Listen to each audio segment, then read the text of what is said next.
Assalamualaikum warahmatullahi wabarakatuh. Apa kabar Anda semua?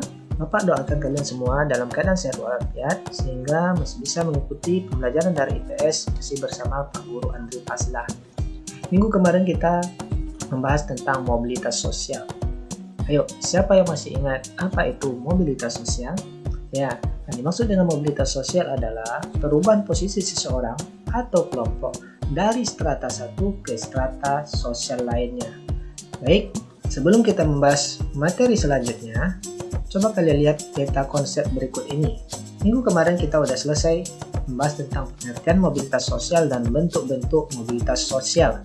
Sekarang yang akan kita bahas adalah faktor-faktor pendorong dan penghambat dari mobilitas sosial. Baik, itulah materi kita hari ini.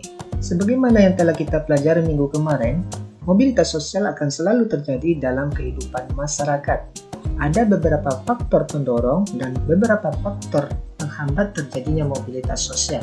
Baik, yang akan kita bahas pertama kali adalah faktor pendorong terjadinya mobilitas sosial. Oke, faktor pendorong mobilitas sosial yang pertama adalah faktor struktural. Silakan kalian lihat gambar berikut ini. Kalian tentu mengenal semua presiden ini. Ya, mereka adalah Soekarno, Soeharto, B.J. Habibie, Abdurrahman Wahid, Megawati, SBY, dan Joko Widodo. Ketujuh tokoh Indonesia ini berhasil mencapai status sosial yang tinggi berkat sistem demokrasi yang berlaku dalam politik Indonesia. Dengan sistem demokrasi, setiap warga negara Indonesia dapat mencapai status sosial berupa jabatan politik yang tinggi. Kedudukan yang tinggi bukan lagi didasarkan pada keturunan, tetapi pada kemampuan hingga kemudian dipercaya menjadi seorang pemimpin. Ketujuh tokoh ini menjadi presiden bukan karena mereka keturunan presiden, tetapi dipilih oleh rakyat. Hal ini tentu berbeda dengan sistem pemerintahan kerajaan, di mana pengganti raja adalah keturunan sang raja sendiri. Struktur masyarakat Indonesia sangat terbuka. Orang miskin dapat mengalami mobilitas sosial setinggi-tingginya, bahkan menjadi presiden. Apabila kalian merupakan anak dari keluarga kurang mampu, jadi jangan berkecil hati ya. Banyak contoh tokoh Indonesia yang berasal dari keluarga miskin. Kalian tetap dapat mengejar cita-cita setinggi-tingginya karena mobilitas sosial masyarakat Indonesia bukanlah berdasarkan keturunan, melainkan prestasi. Memang, keturunan memiliki peran penting dalam perjuangan mobilitas sosial. Anak orang kaya misalnya mudah memperoleh modal usaha dibandingkan anak orang miskin. Namun, pada masa sekarang banyak orang miskin yang menjadi kaya karena kegigihannya dalam berusaha. Demikian juga banyak kasus orang kaya tiba-tiba miskin karena terlena dengan kekayaannya, lantas menjadi santai menjalani hidup. Itulah tadi contoh dari faktor struktural. Faktor pendorong mobilitas sosial selanjutnya adalah faktor individu. Faktor individu adalah kualitas orang per orang, baik ditinjau dari tingkat pendidikan, penampilan, maupun keterampilan pribadi. Cakupan faktor individu antara lain perubahan kemampuan dan orientasi sikap terhadap mobilitas. Perubahan kemampuan, pendidikan, dan keterampilan akan mempengaruhi perubahan kemampuan seseorang. Secara otomatis akan berpengaruh pula terhadap mobilitas sosial seseorang. Misalnya, si A dan si B baru saja menyelesaikan pendidikan tinggi mereka. Mereka berdua bermaksud melamar di sebuah perusahaan yang sangat terkenal, yang mana perusahaan tersebut mensyaratkan karyawannya dapat menguasai bahasa internasional. Karena si A sebelum menyelesaikan pendidikannya sudah menguasai bahasa internasional, akhirnya yang diterima adalah si A. Inilah yang dimaksud dengan faktor individu yang bisa meningkatkan mobilitas sosial seseorang. Faktor pendorong mobilitas sosial berikutnya adalah status sosial. Setiap manusia dilahirkan dalam status sosial yang dimiliki oleh orang tuanya. Ketidakpuasan seseorang akan status yang diwariskan oleh orang tuanya dapat menjadi dorongan untuk berupaya keras memperoleh status atau kedudukan yang lebih baik dari status atau kedudukan orang tuanya. Silakan kalian lihat gambar berikut ini. Seorang anak petani, akibat keuletan dan kemampuan dari anak tersebut berhasil menjadi seorang guru atau seorang camat. Atau gambar berikut ini, seorang tukang beca, akibat kegigihan dan keuletannya berhasil menjadi seorang pengusaha. Ya, mereka berhasil memperoleh status sosial yang lebih baik karena berkat keuletan mereka sendiri.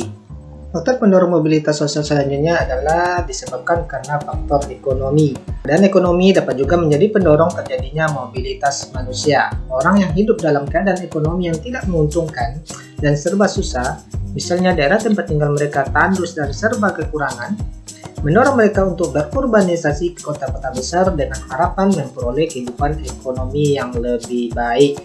Jadi secara sosiologis mereka dikatakan mengalami yang namanya mobilitas.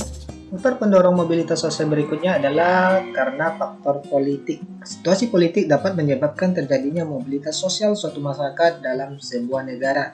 Situasi politik bersifat dinamis, artinya setiap saat selalu berubah. Ketika demokrasi dianggap sebagai acuan ketatanegaraan, maka politik menjadi pilihan yang sangat mudah untuk menaikkan status sosial seseorang atau kelompoknya.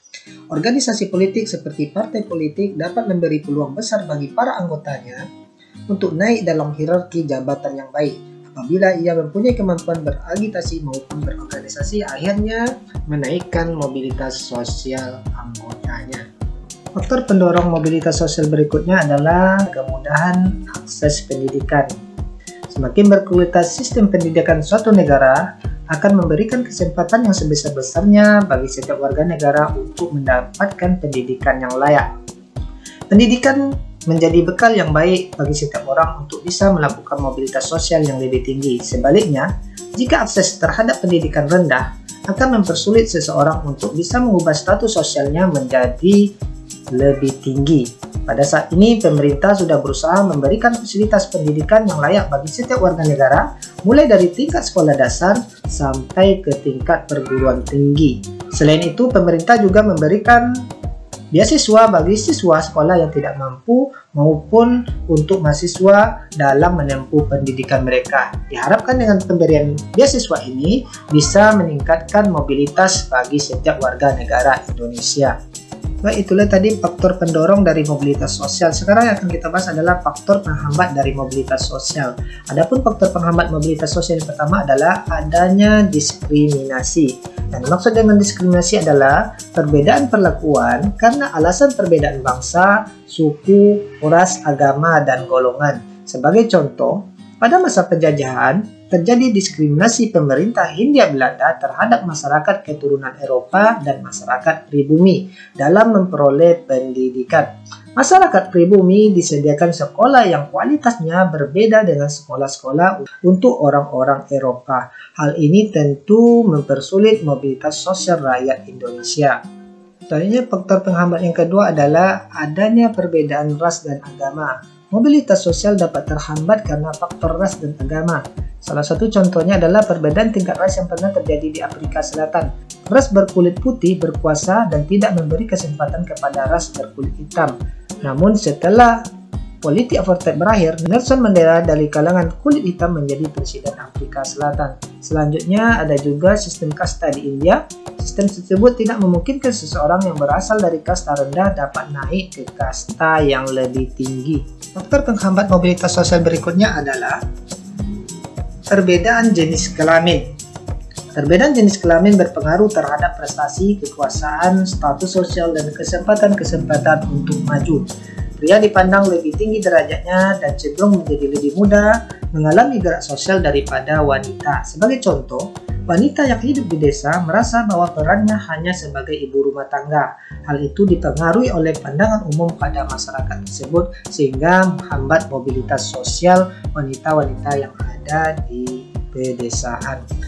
Demikianlah tadi faktor pendorong serta faktor penghambat dari mobilitas sosial. Selanjutnya, adapun tugas daring kalian terkhusus untuk kelas 8 MTSN 9 K4 adalah yang pertama, buatlah 2 contoh kasus faktor pendorong mobilitas sosial dari segi faktor individu. Yang kedua, buatlah 2 contoh kasus faktor penghambat mobilitas sosial dari segi faktor diskriminasi. Silakan kalian tulis jawaban kalian di buku latihan kalian dan dikumpulkan pada hari yang telah ditentukan. Demikian pembelajaran daring kita hari ini. Semoga ada manfaatnya. Bapak tutup dengan mengucapkan Assalamualaikum warahmatullahi wabarakatuh.